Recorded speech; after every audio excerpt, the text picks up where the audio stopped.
What's up, tribe? How you guys doing? This is going to be your review for Married to Medicine Season 2 LA.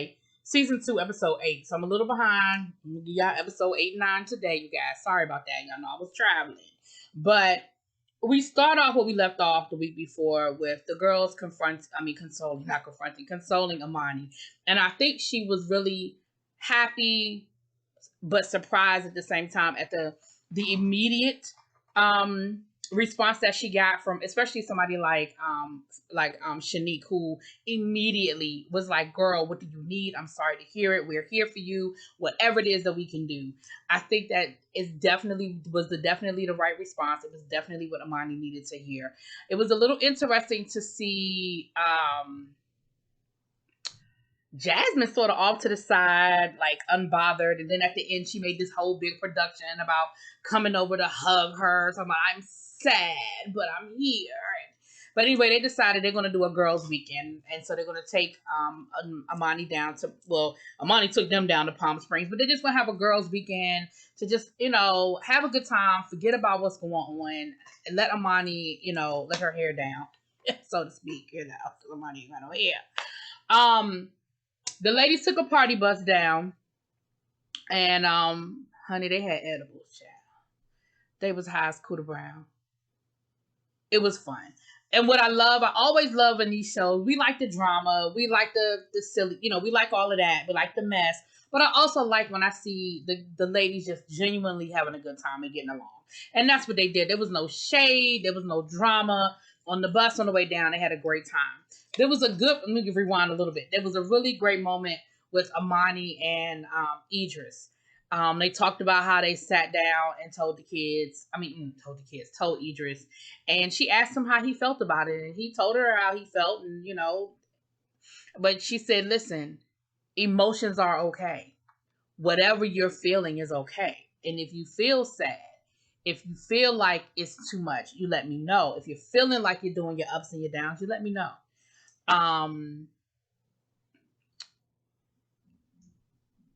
We saw the ladies tell their significant others, and it always makes couples nervous when one of the couples is breaking up in your group.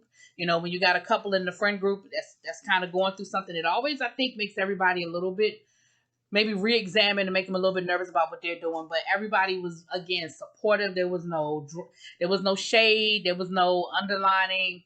None of that. I thought it was really, really, really great. Again, I feel like so far so good. The ladies are being very supportive of Amani. So they get to the house. Like I said, they drunk and high, child. Amani didn't ride on the party bus. She drove down herself, and looks like they got a nice, y'all know they always get they always get really nice Airbnbs where they're going to stay and everything. And so that first night there, they had dinner and they had a chef, and of course, Jasmine had to be extra with the chef. Had to ask him was he using white meat, and did he have this, and did he have that? And of course, all the ladies was giving her that side eye, like, girl. And she was trying to come for my girl a little bit. Dr. Kendra, I wasn't sure how I was gonna feel about Dr. Kendra, but I like Dr. Kendra. And she was coming for Dr. Kendra a little bit, and Dr. Kendra was giving her that, I'm hungry and you're gonna leave me alone. Poor Dr. Kendra, as soon as they got to the house, honey, she missed out on the whole choosing a room situation because she had to pump. Now she was probably pumping and dumping because one, she's away from the baby for the weekend. But two, it looked like she was indulging a little bit on the bus. So she probably pumping and dumping, honey. She pumping and dumping.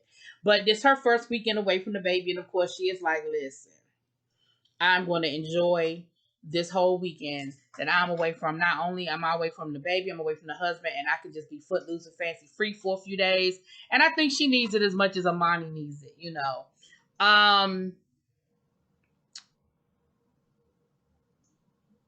They and this is around the holidays. You can tell it's around the holidays because they have this whole gift exchange situation that they have going on.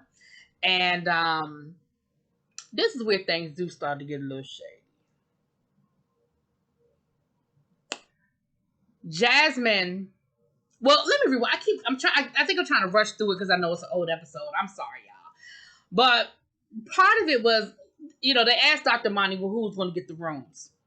And she said, look, y'all grown. I ain't about to sit here and assign rooms to no grown-ass women. So, of course, they sat there for 2 seconds and then they took off running, honey.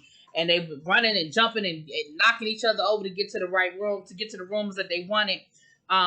Meanwhile, you know, Dr. Amani and Dr. Britton sat there and looked at them like they're crazy. I think Dr. Britton just didn't care. And Dr. Amani, you know, had already secured the suite. You know what I mean? So, you know, we always have to have that moment of who gonna get what room and all that good stuff, child. I ain't never had that big of an issue. When me and my girlfriends go away and we rent a house or we get a timeshare or something, we'll never put all that much energy into where we sleeping. Because we ain't gonna spend that much time in our room. We don't care. We don't care. But they really put a whole lot extra into a room they only gonna be in for 2 days. Jasmine talking about some, yeah, because I need the closet. Where you going? Where you going? Y'all only there for like 3, maybe 4 days at the most. Where you going? Probably 3 nights. You know what I'm saying? Like, where you... Anyway, child. They have a shaman come in. Before I get to the rest of this, they have a shaman come in. And you know, here's the thing. I think Dr. Kendra said it best. We know that in medicine, placebos work. And if this is what Dr. Amani needs to help get her where she needs to go, then go for it. The shaman took out all the negative energy and he put in some positive energy. And if at the end of it, Dr. Amani felt better, who am I to say it works or it doesn't work or it's good or it's bad? Listen, I ain't got no heaven or hell to put nobody in. Whatever works for you, works for you. Now, the rest of the ladies, they weren't feeling it. The only person that I feel like played along a little, you know, was Shanique a little bit. Shanique sort of played along a little bit. But other than that, honey, the rest of them was just like, not my Jesus. No, ma'am. It's not my Jesus.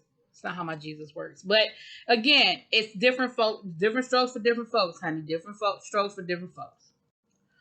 Now let's get back to the dinner a little bit. Some things did go on at the dinner other than them giving Jasmine the side eye. Dr. Amani opened up a little bit more and she said that, you know, Phil made a comment about him growing to love her, how he always thought he would grow to love her. I thought that was interesting. So when he was with her, I guess he wasn't in love with her. He didn't have a passionate type of love for her. He said he did grow to love her, but I guess it wasn't that passionate love. And my thing is, if you don't want me, don't talk to me. Go ahead and free yourself. Like, I don't understand that mindset. Like, if I don't understand. Why would you marry her? Why would you bring her into that situation if she wasn't what you wanted? I don't know. It didn't. I felt bad for Amani in that moment because I was just like, wow, so you had to grow to love me? I don't know. And then they had a conversation with Britt that I don't understand. Now, let me be clear, full disclosure, I don't have any children. So I don't understand the love between a mother and a child. However, I do understand that a love between a mother and a child should be totally different than a love between a mother and their significant other. And I'm not insinuating anything with Dr. Britton, but I do feel like maybe there are some issues with Dr. Britton and her husband that they need to explore. Because if you're telling me that you prefer the company of your child over the company of your husband, and she said because it's that unconditional love, and that because you know, Shanique was telling Dr. Britt, like, that one night at a hotel room, that ain't enough. Like, you really need to get your kids out that bed. And she told her, she said, look, we had to do the same thing with our kids, but as soon as we put them back in their bedroom, the passion just came back. It was just, we were just, you know, the passion just right. And I don't know, Britt. I love you, Dr. Britton, but I think you really need to explore that, because that's very interesting to me. So this isn't a situation of you having to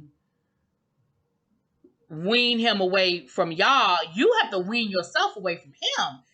That ain't healthy, Dr. Britton. Get that boy out your bed. And I'm not insinuating anything salacious. I'm just saying she's using him as a crutch for something that I think is missing between her and the husband. You understand what I'm saying? Please don't take that the wrong way. I'm not insinuating anything salacious, but I do think that ain't healthy.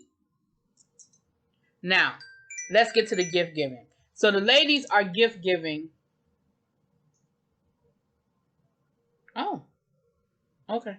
So the ladies are gift giving, and like I said, it's around Christmas because they put on their sexy lingerie, and Shanique was a sexy Santa helper, and Britt had on a onesie, but it was like It was like a candy cane stripe onesie. And they gave Dr. Amani a dildo. Appropriate for someone who's going to go through a divorce and may or may not have, dick on deck. They gave Dr. Kendra some bullets. Again, never a bad idea. They gave Dr. Britt some stimulating underwear, but they for the man. Now, I've seen the stimulating underwear for the women. I never saw the stimulating underwear for the man. I thought that was interesting. It could be worth exploring, okay? Then Leia gives Jasmine an Inglewood starter kit, playing off the whole street cred, I'm from Inglewood thing, some bamboo earrings and all of that. It was cute. It was a cute little gag gift. Of course, y'all know Jasmine was not entertained by it, but I thought it was a cute little gag gift. I thought it was cute. Then Jasmine never even bothered to buy Leia a gift. She said she forgot. So she picked up a candle that she already had in her house, honey, put it in a gift bag to give to Leia. Now, I'm going to say this. There was absolutely no forethought put into that gift, and there was absolutely no, like, I think it was fucked up that you forgot to even buy her a gift. Like, I'm sure you'd have been shopping 50,000 times in the time period that y'all decided to do a gift exchange. But I will say that candle was still a lot better, was still a better gift than the gift Amani gave Shanique, which I have no idea. I don't understand at all. She gave her an air horn. And I don't get it. And neither did Shanique. And neither did anybody else sitting there. I mean, okay, so she's little and she's loud. Like, that's what it was? Because she's little and loud? Then Jasmine had the nerve to say, I think that's fucked up. From the person who forgot to buy a gift at all. It may have been a miss as far as, Dr. Monty's mindset. It may have been a great gift, but at least she thought about her. At least she tried to find a gift that she thought was appropriate for who Shanique was. But in pure, true Shanique fashion, she took them lemons and made lemonade, honey, and she started blowing that horn. I said, okay, Shanique. Shanique is growing on me. She's really, really growing on me. Y'all know I couldn't do Shanique last season, but she's growing on me. Then next thing you know, honey, we got a ding-a-ling-a-ling at the doorbell. Wrong choice of words. Because then we did have a ding-a-ling-a-ling at the doorbell, honey. Honey, but they had a stripper who, come to find out, they had a stripper. The stripper didn't have no rhythm, po thing. You can't be a rhythmless stripper. That don't work. That don't work. But they had a stripper. Of course, the cameras was gone for that. But we saw a little bit of footage from it. And then the ladies were at breakfast the next morning, and we, again, get a little bit more insight into what was going on with Dr. Amani and her husband. And what we find out is that, they had nothing going on in the bedroom either. I don't understand this whole relationship. Again, it ain't my relationship. It ain't my business. But I swear, I really feel for you, Dr. Amani. And I'm surprised that y'all stayed married as long as y'all did from what we're finding out now. You just never know what's going on behind closed doors. Because last season, they really seemed in step. They really seemed like they were in sync. But she said it had been 5 years since they've been like, I don't think it's been 5 years since they had sex. I think it's been 5 years since they were in sync with each other. Y'all know what I'm saying? I don't think it's been 5 years since they had sex. My thing is, if it's been 5 years since y'all had sex, then but I think it's been 5 years since it's been in sync. Like, they felt like they were sort of together, And that's pretty much where it ended. So y'all let me know what y'all think. Drop it in those comments. Peace.